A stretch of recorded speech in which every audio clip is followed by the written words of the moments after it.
Hey, welcome everyone. I'm Jack Llewellyn, and this is Cartels, Conspiracies, and Camarena. So in the last video, we started going through the list of the most common misperceptions or just confused issues with respect to the Camarena case and the subsequent trials. And we did items numbers 1, 2, and 3. Today we'll do 4, 5, and 6. But before we do that, I want to go back to something that we talked about last week. We put up a picture of Kiki Camarena in a marijuana field. That picture is disseminated widely. Right? If you Google Kiki Camarena photographs, that one comes up, and it gets described often as Kiki Camarena in the marijuana fields of Buffalo. That was not Buffalo. Why? Because Kiki Camarena wasn't involved in Buffalo, like we talked about. So I did that because I wanted people to see it, how easy it is for something to be said on the internet that everybody believes to be true. It's hard to question everything, right? But there is not a picture anywhere of Kiki Camarena standing in the marijuana fields of Buffalo. Now, I want to go to 4, 5, and 6, and we're going to go through these a little bit quicker than we did the first 3 in the last video. So number 4 is we want to talk about James Kirkendall, Jaime Kirkendall, who was the agent in charge of the Guadalajara office of the DEA. He was Kiki Camarena's supervisor, and he testified at Zuno 1 and Zuno 2. Now, if you watched The Last Narc, and I hate to suggest anybody go back and watch The Last Narc, but if you did, you saw an episode or a couple of scenes where they talk about the allegation that Jaime Kirkendall testified for Ruben Zuno Arce, and that is completely false. Remember, I was there. I was there for all of that trial. Didn't happen that way. What happened was Jaime Kirkendall was called as a witness by the prosecution. On cross-examination, Jaime was asked about a meeting that was held in San Antonio between himself, another DEA agent or former DEA agent, Art Rodriguez, and Ruben Zuno Arce. Zuno showed up voluntarily. They asked him some questions. They all left. At the end of that testimony on cross-examination, that's very important, Kirkendall was asked, as of the moment that meeting in San Antonio ended, did you have any information that Ruben Zuno was involved in the abduction or murder of Agent Camarena? And the answer was no. That was it. Okay? He was never called as a witness by Ruben Zuno Arce's defense. And I want you to know, Hector Bareilles himself called me and said, "You're wrong. You're wrong." He was cross-examined, and then he was called as a witness. And in the interest of being fair, I went back to the reporter's transcript. I had it ordered from the district court in California, in Los Angeles, federal district court. I got the reporter's notes of who testified in that case. Okay? He being Jaime Kirkendall, was never called as a witness for the defense. Art Rodriguez was, but that's different. Here's the other thing. In The Last Narc, you hear primarily Hector Bareilles and former AUSA Manny Medrano complaining about the fact that he testified, and there's this ridiculous commentary from Agent Bareilles saying that after Kirkendall testified, Medrano said, geez, you might as well pull out that gun and shoot me because we just lost the case. I can tell you nobody on the defensive team thought that was the case, right? Nobody representing Ruben Zuno walked out saying, well, we just won. But more importantly, they know that's not true.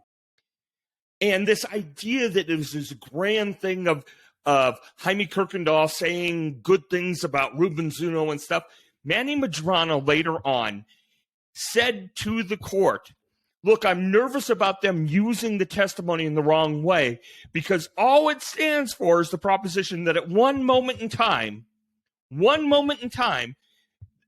Jaime Kirkendall had no information that Ruben Zuno Arce was involved in the murder or abduction of Agent Camarena. That's it. That's it.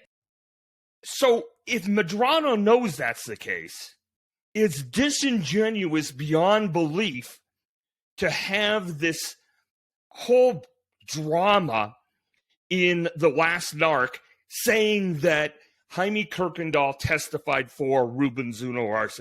Didn't happen that way. It's absolutely false. And again, I've had a conversation with Agent Berreyes about this. I've discussed it with Agent Kirkendall.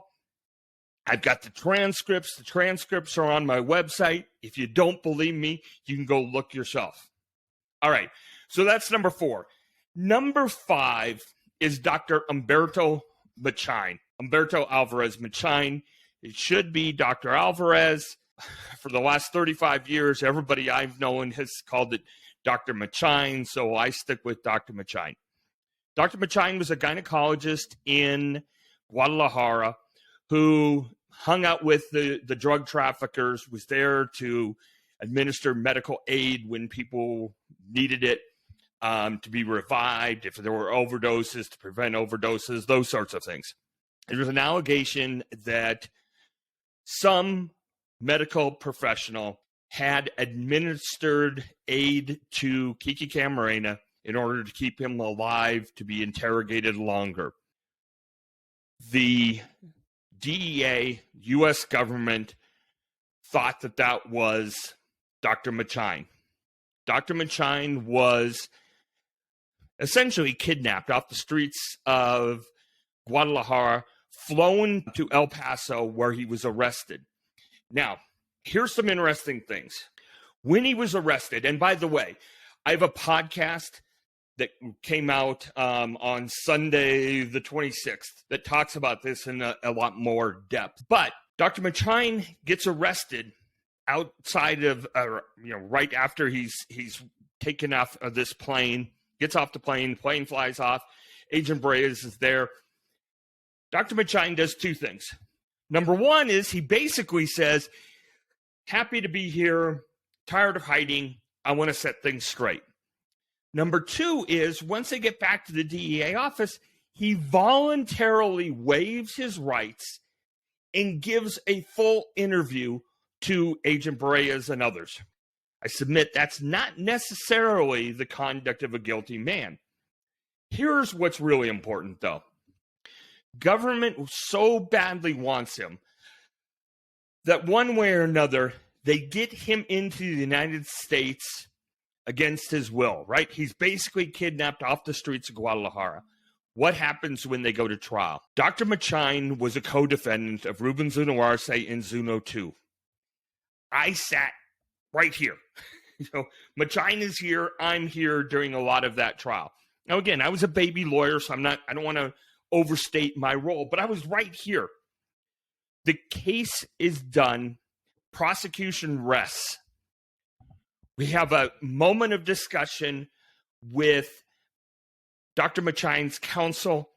He makes a motion under Rule 26 of the Federal Rules of Criminal Procedure and says we're entitled to a judgment of acquittal because the government didn't prove its case.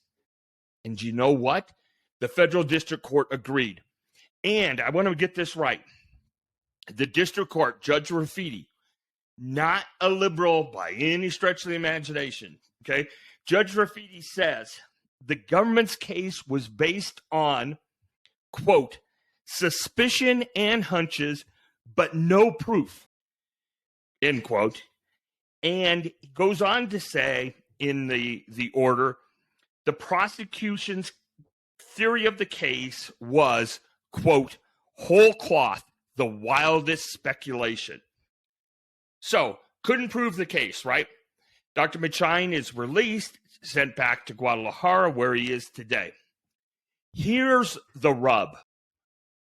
Manny Medrano knows that what they proved and didn't prove at the trial. Hector Bareas knows what they proved or didn't prove at the trial. And yet, they spin it totally differently. What does Bareas say to Fox News? He says again, and I quote, "At that point, he, Dr. Machine, administered lidocaine into his heart to keep him alert and awake during the torture." If you saw The Last Narc, you'll remember Manny Medrano saying, and then he stabbed him in the heart, and he makes the big motion and stuff. So he says it like it's true. Like it's the absolute God's gospel truth. He knows it for a fact, and yet he didn't prove it at trial. And frankly, that pisses me off because I think that's disingenuous and it's misleading to the audience. And it's another one of many, many reasons why I think calling The Last Narc a documentary is absurd, because it's not. All right. Number 6, the last one. Remember, there was another victim along with Kiki Camarena. Captain Alfredo Zavala was a pilot for the Mexican government, worked in the agriculture department.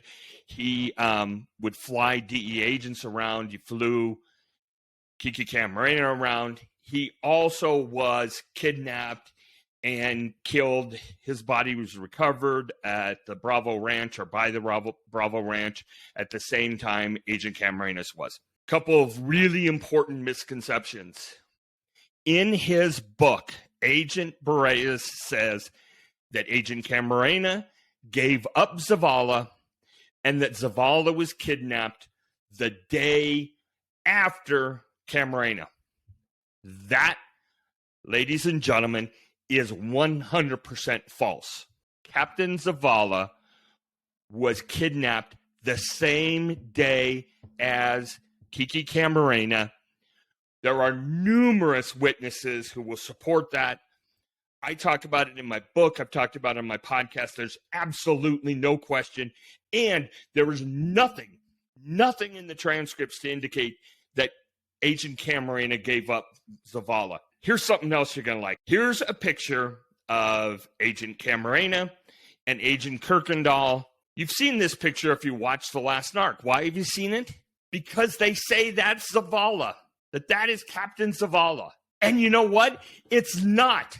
So answer me this. If you're purporting to put on a documentary, if you're saying that we have a world-class director, it's being produced by Amazon Prime, it's being supported by Agent Bareas and AUSA Medrano and others, how in the hell do you get the picture wrong? And you know what? They don't show it once, they don't show it twice, they show it at least 3 times, and it's not Zavala. So, Zavala wasn't kidnapped the day after. Agent Camarena didn't give him up, and the picture they keep wanting you to believe is him wasn't him. So that's the 6 untruths, misconceptions, whatever you want about the Camarena case. There's lots of other things about the Camarena case that still don't add up, don't make sense. There's a lot of things that we'll talk about over time, including some really interesting things about Lope de Vega.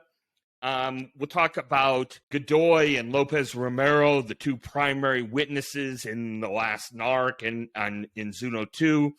We'll also talk about the allegations that the CIA and Felix Rodriguez were involved in, why that too just doesn't pass the common sense test. So if you want to get more information like that, if you also want to kind of be informed on what's going on, because we're going to talk about current event stuff too, and if you think you're getting something out of this, give this a thumbs up, subscribe to the channel, and hit me up in the comments. Let me know what you think. Let me know what you want to hear about. There's so much that we can talk about, and I want it to be something that's interesting to you. So with that, until next time, thanks for joining us on Cartels, Conspiracies, and Camarena. Have a good day.